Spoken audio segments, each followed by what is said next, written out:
Hi there YouTube, today I have something really exciting to unbox. I ordered 5 Bareroot roses from David Austin Roses, and I cannot believe that 5 roses are sitting in this box. This does not look like a very big box to me, but I wanted to open this up with you guys just in case anyone was curious on how these come packaged. It literally came in 2 days, like it was shipped out 2 days ago and arrived today, so let's see what condition these Bareroot roses are in. I ordered from David Austin Roses because I really wanted that old English style rose, which I feel like I cannot find at the big box stores. Like occasionally I'll find 1 or 2 roses that are really fully cupped and look like an old English rose, but it seems like if you really want them, you have to specialty order them, and it seems like David Austin is definitely the place to go to for old English roses.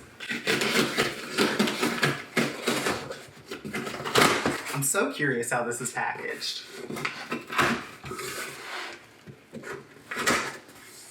Okay, I'm gonna zoom you guys in over the top so that you guys can see what I'm seeing. All right, so I have a bucket of water to the side because it says to soak these for at least 2 hours prior to planting them.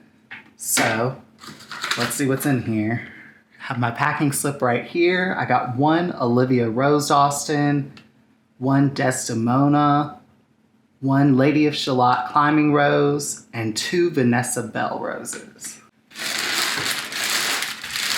Okay, so they come in like a plastic bag. Oh wow. Okay, so then inside are just, I don't want to get like stuck by any thorns because these are roses. Oh wow, it looks super healthy. That's the Bareroot rose. Let's see which one this one is. Oh, this is the Vanessa Bell. Perfect. So I'll go ahead and put this in the bucket and let it soak.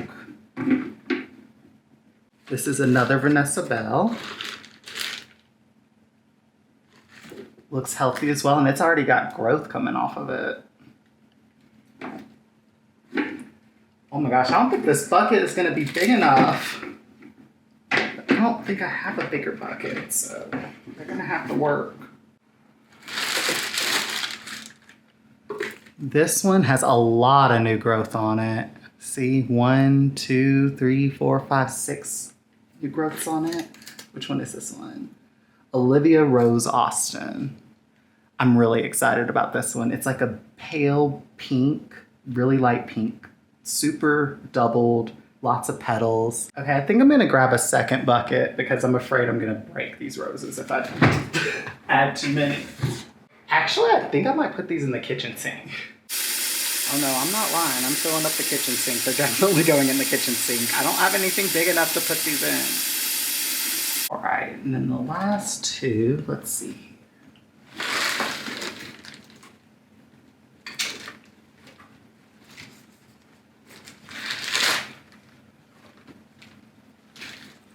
This one is Lady of Shallot climbing rose. It's got 1, 2, 3, 4, 5, 6, 7, 8 new growth points on it. So definitely know this one's alive. And then this is the last one. This is Desdemona, which is a pure white, fully doubled rose. And lots of new growth on this one too. 1, 2, 3, 4, 5, 6, 7, 8, 9, 10, 11, 12 new growth points on that. It looks super duper healthy. I'm really impressed with everything. It all arrived really, really good. I see 1 broken shoot in here, so something fell off. I may even try to propagate that. Is that crazy? And then there's another little broken shoot. So 2 broken shoots out of the whole package. I consider that a win because there was 5 roses in this box. They packaged it very, very well. Very clever. And let's see what's in the box.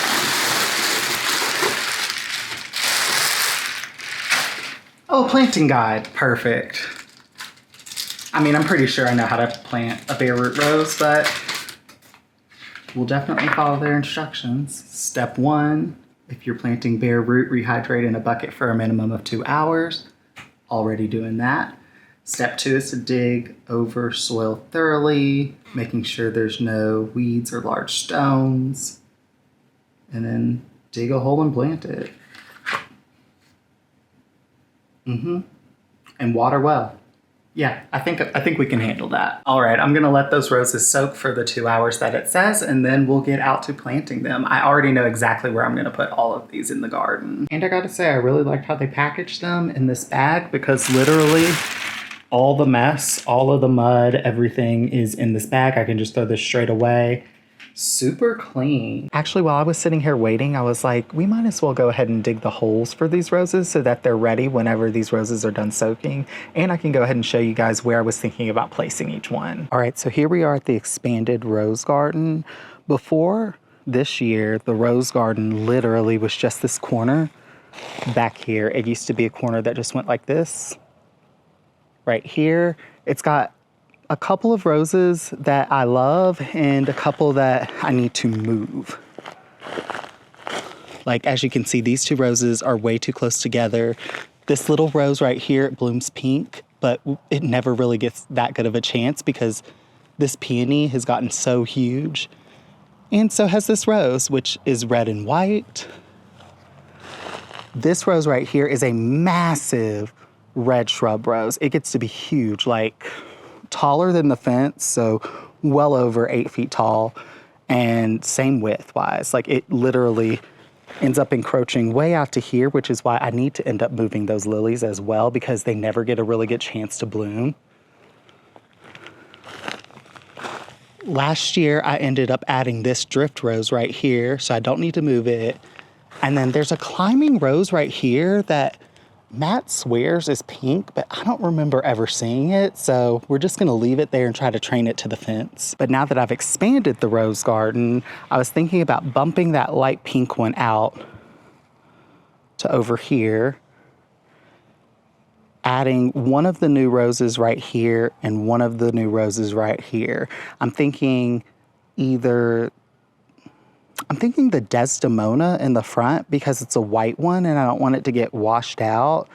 And then maybe the Olivia Rose Austin right here. It's a light pink. The Desdemona, which is the white one, which I'm thinking about putting right here, it starts out with like a peachy pink color and then ends up being pure white. It's about 4 feet tall, 3 feet wide, so I think it'll be perfect for this space right here. And then the Olivia Rose Austin, I was thinking to go behind it because it gets 4.5 feet tall, so it's slightly taller than the Desdemona, and also because it's light pink, I think it'll stand out from a further distance. This rose garden faces our back window to our kitchen, so I want it to be really pretty, and I want the things where I'm not going to be able to see them very easily. Things like white, I feel like, put them towards the front. Put the bright pink in the back where I feel like I'll be able to see it. Another reason why I'm thinking about deciding the Desdemona towards the front is because it's listed as best for fragrance. So I think it would be really nice to have that near this walking path and this little grass yard that we're keeping back here. So the fragrance can just kind of waft through this area. But yeah, that's what I was thinking right here. If we keep on going this way, we had a rose that I thought was dead, but it actually is ending up putting off just a little bit of growth right here, but the growth looks a little dry. I need to give this some water and hope that it lives. It's a tangerine dream rose. It's so pretty. It's a climbing rose.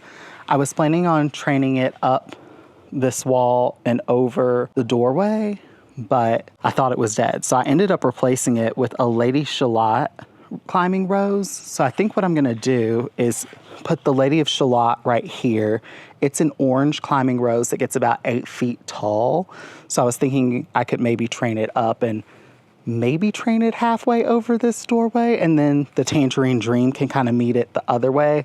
There'll be 2 different orange roses. One is more double. The Lady of Shallot is a really, really double cupped bloom, while the Tangerine Dream is a more traditional tea rose look to it. But I think both of them together will be really pretty. And out here in the front yard, I was thinking about putting the Vanessa Bell right here and a Vanessa Bell right there.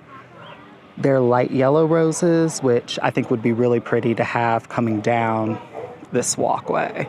For this job, I'm going to use the 7-inch power planter auger. It makes about a gallon-sized hole, and I use a DeWalt drill. I'll leave it linked below which model it is. It makes the work really easy, I'm not gonna lie. What I'm doing is cutting the landscape fabric out because these augers do not go through woven landscape fabric well.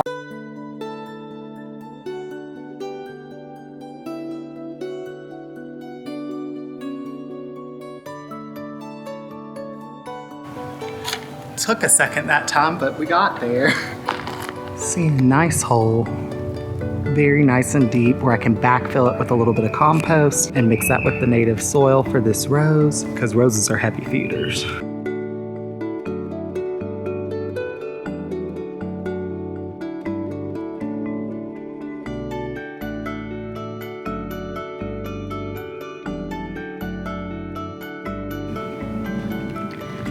Now we just have to do that 3 more times. One over there, which this one's gonna be the one I'm like, okay, let's plan this out real quick because we've got some stuff planted over here. Daisy's coming back. Peony that has buds. Ooh, I feel like I need to just remove the daisy. I don't know, maybe I can get, I don't wanna like disturb this peony. Maybe I'll just try to plant really, really close to the daisy. Like if I kill the daisy, that's fine. I just don't wanna kill the peony. It's the first year it has buds. I don't even remember what color this is. See what I mean? We'll see. We will see. I just had to rip into that root ball though. And I'm gonna go prepare the holes for the Vanessa Bell in the front yard off camera just because I don't wanna be filming in the front yard right now. There's a lot of traffic because the school is just getting out. So I'm just gonna go aug those holes really quick. All right, let's get to planting. This is the Desdemona. Let's see if these roots are gonna fit. Oh yeah. Oh, that's like an actually perfect fit. The crown is right at the level of the soil, which is exactly what you want. I'll actually zoom you guys in really close to show you exactly where you want your crown to be. If you can see that well, you want it just like this. Crown right here. This is where the soil level is, buried right up to there. And I'm gonna use mostly the native soil, but I'm gonna add a little bit of this composted dairy manure as well, just to feed it a little bit since it's its first season here. Best thing about compost is you can use it as a kneeling pad too.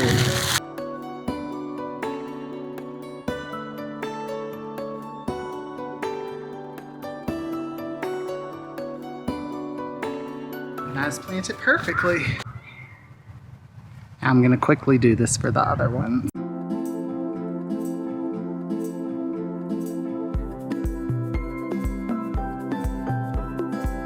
Gosh, this Lady Shallot's root system is like the biggest, I think. You can definitely tell that it's supposed to be the biggest rose shrub. Okay.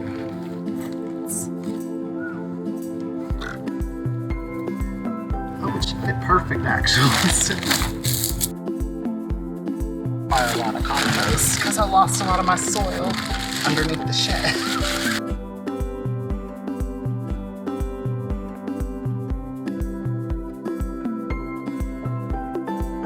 Ready to climb. I'm gonna go plant the 2 Vanessa Bells in the front, but that's basically it for today's video. I'm gonna water these in very, very thoroughly, particularly because these were bare root. When you're planting something bare root, there's not soil around it. So there can be pockets of soil that you're missing when you're packing soil down into it. And you wanna make sure that all the soil settles down after a thorough watering, and you go back in and top fill it with any soil if there's any need for that. Thank you guys so much for watching this video, and I'll be sure to update you guys when hopefully these bloom. I've heard that these will bloom first season, but we'll see. Thank you guys for watching. Oh my gosh, my hands are dirty, and I'll see you guys around. Bye.